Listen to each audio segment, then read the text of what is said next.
I'm gonna be really honest with you.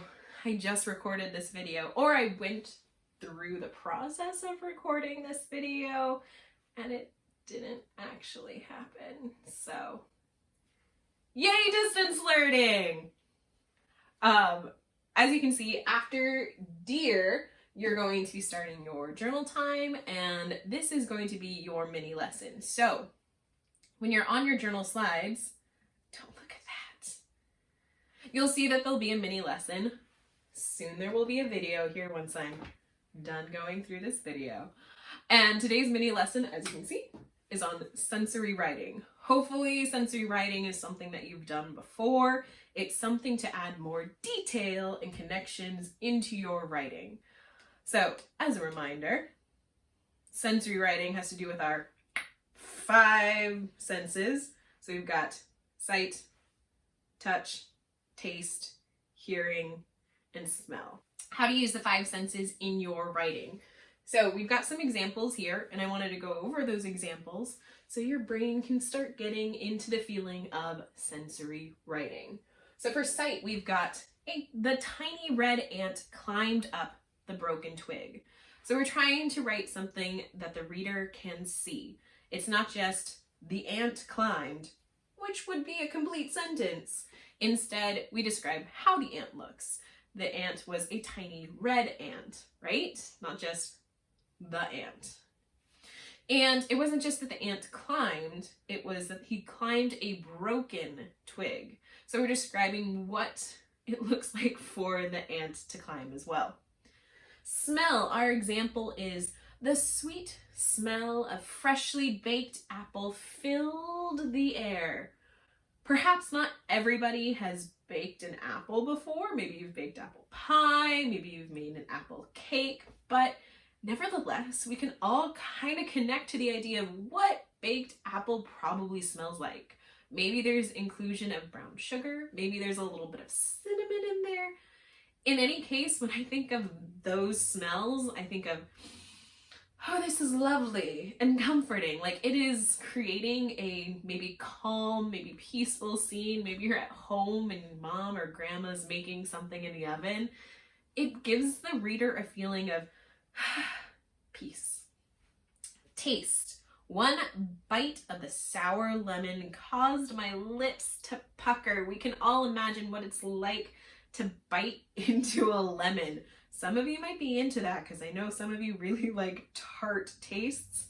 Me, on the other hand, if I had to bite into a lemon, I would not enjoy that experience. But I have that memory on my own where I can make the connection of what that experience would feel like for the character. Sound, we have the car squeaked every time I hit a bump in the road. We've probably all been in a car before when you've heard like the squeak of the brakes, perhaps. So we can all, again, make that connection of what it would be like to hear a squeak every single time a car bumped in the road. And last one, touch. The sharp edge of the paper cut my finger and made it sting. Sadly, we've probably all experienced paper cuts, and again, we know what that feels like. Why it's the worst feeling in the world, I don't know, but it is. It's something so tiny, and yet it hurts so bad.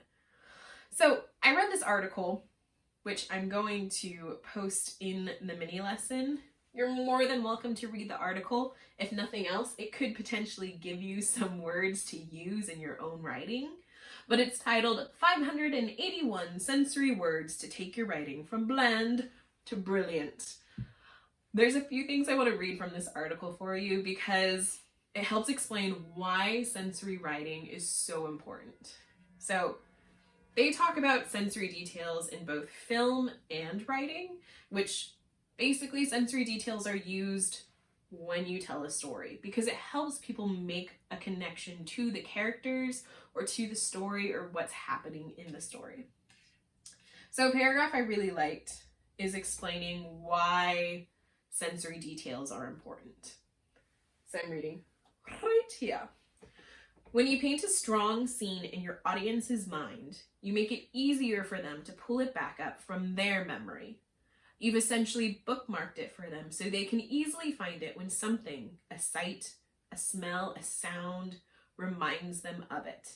That's the power of content that incorporates sensory details, so that those sensory details help us make connections to what's happening in the story. Because more often than not, we've heard the crunch of snow, or we can get the idea of what it's like to walk on dead leaves. We know that crunching sound, even that feel beneath our feet, so we can make connections. The second thing I would like to read to you guys, because I'm a nerd, goes into the science behind sensory details. It's science. So why are sensory details so effective? Short answer, our brains handle sensory words differently than ordinary words. In a 2011 study published in the Quarterly Journal of Experimental Psychology, experts found that our brains process tangible, i.e. sensory, or things that we know, words faster than other words. So pause. Our brains literally understand sensory words faster than any other type of word, because they're words that we've dealt with in our own lives. It's pretty awesome. All right, on to that. And in a study published of brain and language in 2012, psychologists found that a certain part of our brain is activated when we read sensory words. Meaning there's literally a part of your brain that's made just to understand sensory words. It's like, boom, sensory word happened. That part of my brain is gonna light up and start working to understand. I mean, it's kind of amazing. Science is pretty fantastic.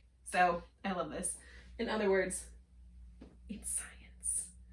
So I hope you have fun using sensory details in your prompt today. So you're probably wondering, what is my prompt? You might have seen it earlier in the video, I don't know. But here is our prompt for today. 313 journal prompt. Right now, we all feel stuck, because we are. Because I'm a nerd, this quarantine has reminded me of Odysseus, obviously, because everything goes back to the Odyssey. And it reminds me specifically of when Odysseus is stuck on Calypso's island. And he just wants to get home. He's stuck there for 7 or 8 years. Please don't let us be stuck inside for 7 to 8 years. Stuck inside, or stuck in Calypso's island for 7 to 8 years, just wanting to get home. We're kind of in the opposite. So we're at home, we are stuck. And I think there's a lot of us who just wish we could go somewhere else. So in today's prompt, you're gonna write about where you would go if you could. It could be something as little as, God, I wish I could just go to Target again. Or it could be, I would love to go to Hawaii and just hang out on the beaches. That would be amazing. Either way, you're going to talk about if you could go anywhere else in the world, where would you go? And you're going to try and include those 5 senses in your writing. So, sight, smell, taste, touch, and hearing? I don't know if I said that one. But the 5 senses, that is what myself and your editors are going to be looking for in your writing. So as you're looking at other people's writing, if you're an editor, you're going to highlight each time that you see a sensory detail included in the writing. If you have any questions, feel free to email me. Remember, we'll have a Zoom later today at 1 o'clock. The link to the Zoom is on the daily agenda slide. So if you have questions that you don't feel like emailing me and you want to just join in on the office hours, you're more than welcome to do that. And I will hopefully see some of you at 1 o'clock later today. Bye.